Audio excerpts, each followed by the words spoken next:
When I moved back to Louisiana from Southern California in 1991, these sugarcane fields just seemed to call me. I realized that I lived in plantation country again, and it's one of the biggest tourist industries in America, plantation tourism.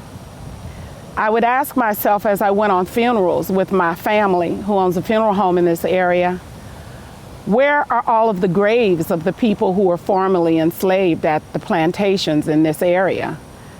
And these sugarcane fields called me. Literally, one day I stood on the levee, right there, you know, maybe 500 feet from where I'm sitting now. And I turned around and I looked at this place. And I could see people standing in these sugarcane fields. I can't tell you what they were wearing. I can't tell you what they looked like. But I could see black people standing in these sugarcane fields. Little did I know, by 1994, I would open the doors of the River Road African American Museum that would be dedicated to preserving the history of the people who contributed to the economy and culture of this state, this parish, and this nation by providing free labor, working on these sugarcane plantations. Little did I know, here I am 25 years later, and right where I was looking from the levee was the Monroe Cemetery and the Monroe Plantation Quarters.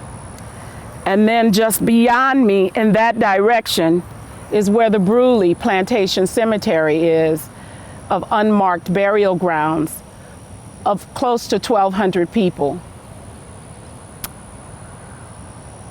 It's just amazing how time has passed so fast, and it's remarkable, even though it took 5 years for us to get Shell Oil to finally do something to garner off this area so that sugarcane farmers could no longer plant and plow and burn over the gravesite of the people who contributed so much to our parish, state, and nation.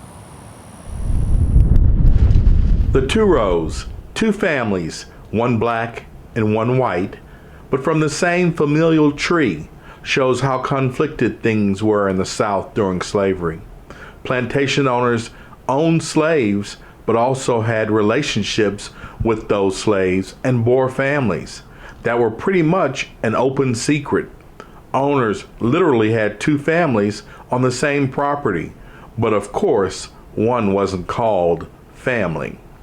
Growing up in South Carolina, there was not a definitive point at which I remember knowing that my ancestors had enslaved people, but I did know that growing up. My great-great-great-grandfather was the governor of South Carolina when South Carolina seceded from the Union at the start of the Civil War. Another great-great-grandfather was the governor of South Carolina shortly after the Civil War. I did know that ancestors of mine had owned plantations and had enslaved people. And I did know that ancestors of mine had owned sugar plantations here in Louisiana as well. And later in life, I began to look into that more closely. And that's actually what brought me to the River Road African American Museum. My kids and I came down to meet Kathy and learn from her work at the River Road African American Museum a couple of summers ago, which was a really beautiful experience. And when we were leaving the museum, Kathy said, "Would you like to meet your Turo cousins in New Orleans?" And I didn't know that we had Turo cousins in New Orleans, but I knew exactly what she meant. And I said, yes, we would like to meet them. And when we first met our cousin Carol, she picked us up in New Orleans one afternoon. She spent the afternoon with us, took us to see her father's statue in New Orleans, showed us the home where she grew up. She met us with a lot of warmth. She was very gracious. We talked about how it was that we were connected. We talked very openly about that. We talked about segregation. And Kathy also encouraged me to call my cousin AP, who's living in Connecticut. And so I did. I called AP. Our first conversation was very warm, and we shared our stories of what we were involved in, our hopes for racial justice, how it was that we were connected. So I thought a lot about how to talk to my children about the fact that our ancestors enslaved people, what slavery meant to our country and what it means within our family. And we talked about, I shared with them that they would hear people say all too often that slavery was not that bad. I told them that it was that bad. I told them that they would hear that that's just the way that it was.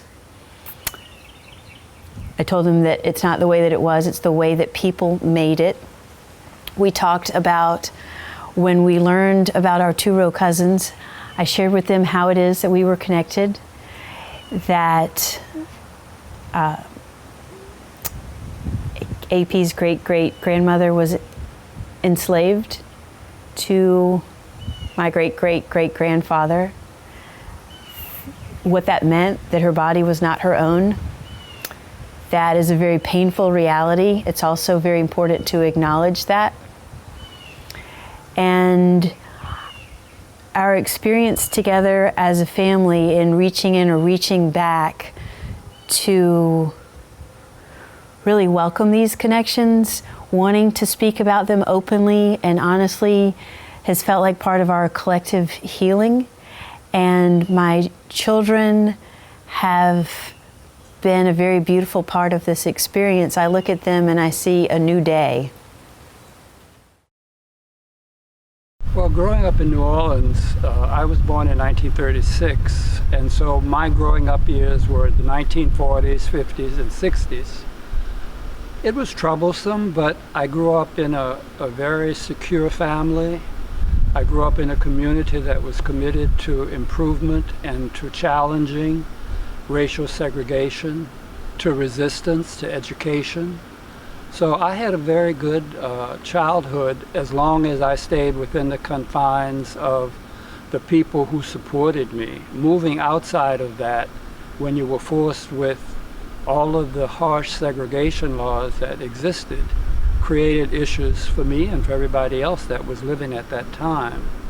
So it was a mixed bag of emotions, feelings, and rejections. Because of my father's work and his notoriety in town and his civil rights activities, I don't think that it was harder on me and my 5 sisters because of the community in which we lived. There were many, many very well-educated people who lived there who were supporting the effort of resistance and civil rights activities. Also, none of us had a whole lot of money. You know, because my father was a lawyer didn't mean he was rich. He had to make his living doing civil law practice. He was not paid for his civil rights work. So we weren't wealthy. We didn't live in a trophy home. We didn't drive a trophy car. And we lived in a working class neighborhood. But people were all very supportive, and he asked people to join in the effort to defeat racism. I met Ingrid through Kathy Hambrick. She came down to show her children the area that her family came from and to meet some of her two-row relatives who were white, and she went to the African American River Road Museum, and Kathy said, would you like to meet some of your black family members and know more about the black side of your family's ancestry? And that's how we got together, and it's been excellent. And her children, I think, you know, to discover that you have a whole life that you didn't know anything about and a whole history that nobody ever shared with you, it could be very exciting. And for some people, it could be be very disturbing. But for Ingrid and her family, it was a welcome adventure into a whole new culture. Because I was the only son, my father used to take me with a lot of trips, business trips and civil rights cases, and meeting with people all over the state for two reasons. One, because he wanted me to understand the real world that I would have to live in. And two, to keep him up, because he would be driving alone and, distances. It used to take 4 hours almost, or 3 hours to get to Baton Rouge because you had to go around the waterways. You couldn't go over them. I used to come to Southern a lot. I used to come to Baton Rouge a lot. I never came to any of the plantations along the River Road. He never talked about his lineage. I think he knew that his ancestors were French plantation owners here, but he never talked about that. You know, everybody wants to do an Ancestry.com to see what their lineage is, how much European they are, how much South American they are, whether they're African or Native Americans. I think as people in general begin to research their ancestry, they're going to find a lot of things that they didn't know. They're going to find that they're mixed with a lot of things that some of them like or don't like. I think it's going to take people with courage and fortitude and interest in history to recognize that we're all mixed and we're all in this together, and we should celebrate whatever our ancestry is and tell the stories the way they happened. I think that it would be very important if people in Louisiana could come together as a collaborative effort to support, build, and expand a significant and comprehensive museum that tells the true story of Louisiana, that would include the history of the slaves that came here and built all of the cities and communities in Louisiana, as well as the white Europeans that came, and talk about the culture and what it is today. And I think we need a significant place like that because of the history of this area. One of the important team members of the River Road Slave Burial Grounds Coalition is Hugh Bourgoin, plant manager of Shell Convent, where the Bruley and Monroe cemeteries are located. Our role as in the community is very important to us. I mean, primarily we want to be a safe and reliable neighbor, and we also want to play a role to help and support the community. Areas where we are very active are in the areas of workforce development and education. We have also, as part of our values as Shell, respect for people is something that is important to us. And one example that I would use is the partnership that Shell has had over now more than 20 years with the River Road African American Museum, starting at Geismar and Convent. So this is one example, obviously, that connects to our project that I wanted to highlight.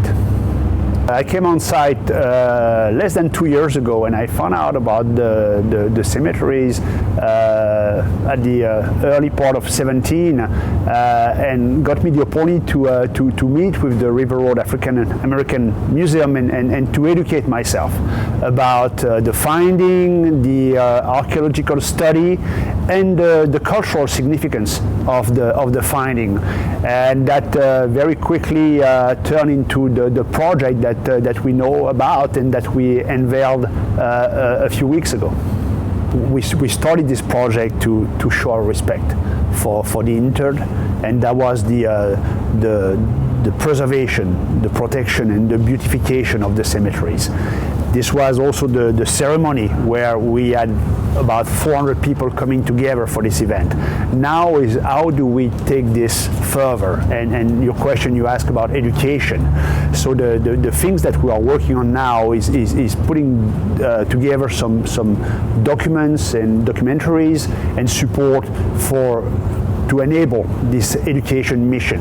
So we want to be able to have something that we can take to interested parties and schools and be able to share the meaning of what we did.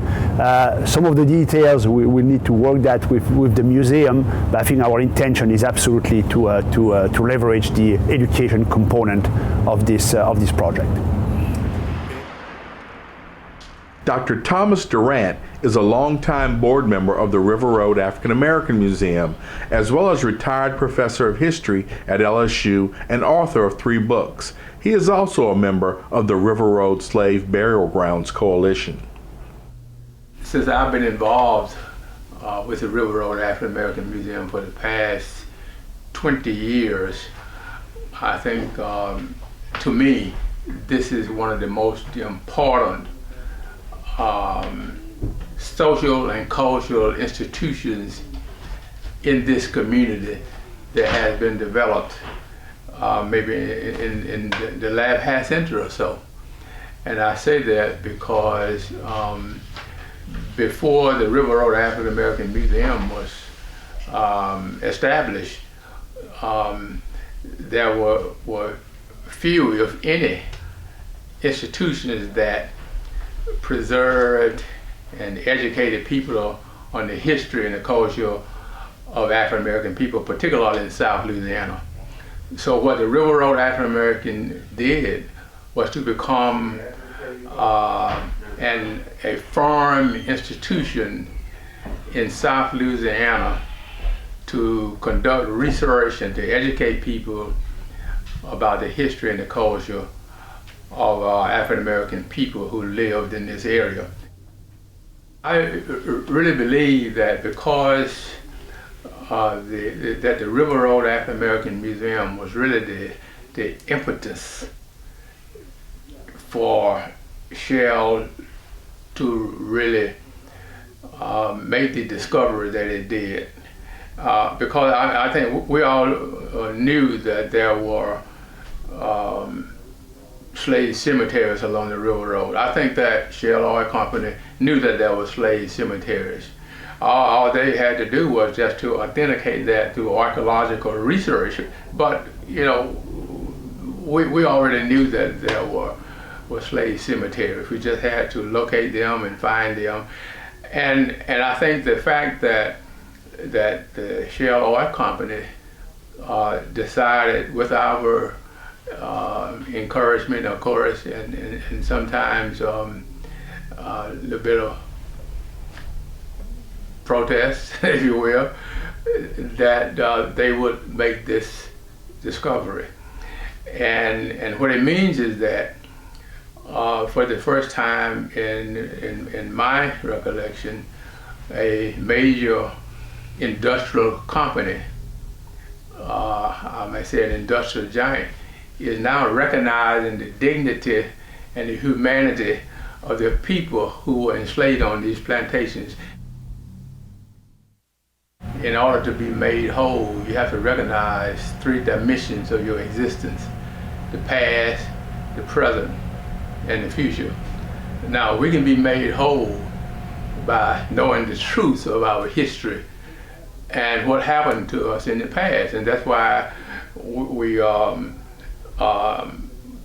researching and educating people about the history, because if you don't know where you came from, you can't know where you're going.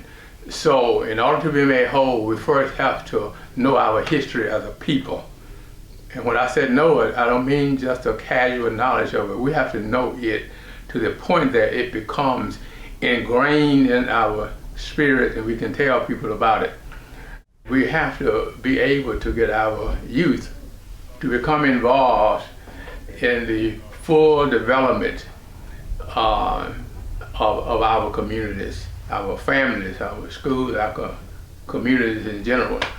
And I think the beneficiaries of this would be not only the black community, but America as a whole, because America cannot be as great as it can be until everybody in America is as great as they can be. And that includes the African American community as well. The brother and sister team of Kathy and Darrell Hambrick were co-founders of the River Road African American Museum. It was Kathy who also helped found and coordinate the River Road Slave Burial Grounds Coalition. After working with archaeologist Dave Port, who was hired by Shell to study the burial sites, Dave did some of his research and helped source names of the formerly enslaved at the River Road African American Museum with the help of Kathy. As a funeral director and a licensed funeral director with the state of Louisiana, it's just unearthing that people would actually bury someone without identifying who they were, and even putting their time of birth and time of death on some kind of marker. I mean, if we look back to the pyramids of Egypt, we see markings, and this is hundreds and thousands of years ago, or should I say a long time, longer than 100 years ago, and these graves are still identified and marked. And here you have people who have been buried within the last 200 years in a cemetery when we had the ability to do it, but we just did not have the concern for those people who were actually buried in those cemeteries. How you bury your dead says a lot about the civilization at that time, and to find graves of this multitude without any markings says a lot about the people who were a part of those times. Anywhere else you would find that there would be markings. Even the Native Americans had Indian mounds that separated the land from other land, so people would identify it as a burial space. Here you have graves of enslaved people who have worked their entire lives to provide an economic support for a community that they receive very little credit, even in death. When I started this museum 25 years ago, I didn't think that there were going to be this many challenges. Here we are now 24 years later after the museum opened at the Texcoco Plantation, and we're in Donaldsonville, and we're still able to share the names with the thousands of visitors that come from around the world, names of people who were enslaved in this region of sugarcane country in South Louisiana. This museum, part of our mission at this museum is to preserve, collect, and interpret the history as it is related to the heritage of Africans and African Americans in South Louisiana along the Mississippi River. The names that you see on the wall behind me are just a few of the names related to the Homas Plantation, which was owned at one time by the Toureau and the Branger family. As I started to do research when I first opened the museum, I noticed that this map that you see here to my left was in many of the doctor's offices and lawyer offices around the greater Baton Rouge area and the rural areas along the river. Little did I know that this 1858 map of sugarcane country reveals to us the names of the plantations and the names of the owners of the plantations. Ascension Parish alone, which is in this area of the map here, had 100 plantations since the late 1700s. And if you think about it, if one plantation had 753 enslaved people, and there were 100 plantations in one parish, how many people could possibly be buried along the Mississippi River Road on the properties that are now inhabited by the industry, mostly the petrochemical industry in this area? The names on this wall represent families, people that I went to high school with, people that I went to church with, who I still go to church with, and this museum serves as a genealogical resource center for those people who are searching for their roots. When Shell Oil hired the archaeological firm, one of the archaeologists came to me and was very interested in the names that you see here on the wall from the Homas House Burnside Cemetery. He shared with me that they had found one headstone with M.K. Mitchell on that headstone.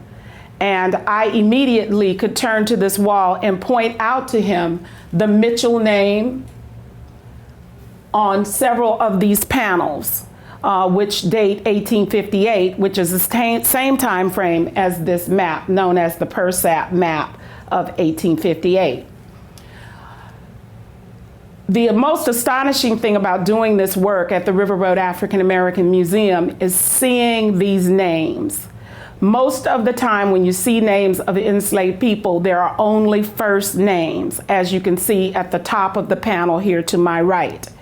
Most enslaved people, their names were changed from their original African names, and they were given American names.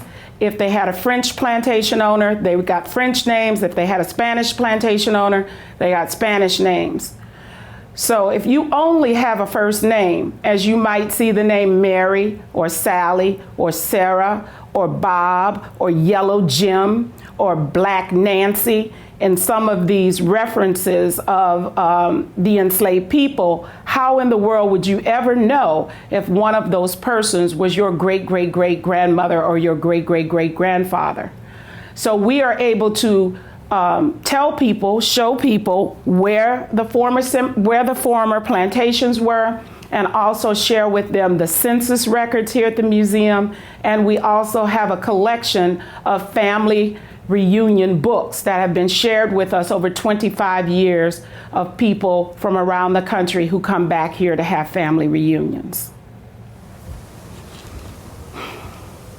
Finally, after 5 years of being notified by the archaeologists that they found a headstone in this Monroe Cemetery with M.K. Mitchell's name on it, it's taken 5 years, but thanks to the coalition that I founded in 2013, the River Road African Burial Grounds Coalition, we were able to get Shell to finally cease the lease with the sugarcane farmers to protect this site.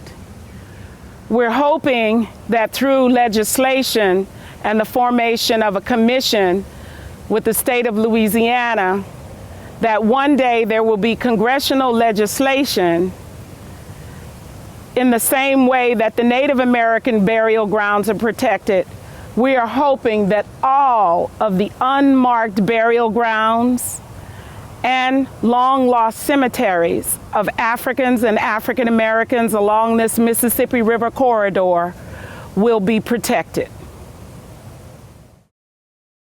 The River Road African American Museum needs your support so we can continue to do some of the great work we do to educate, uplift, and empower about the African American experience in America from an African American narrative.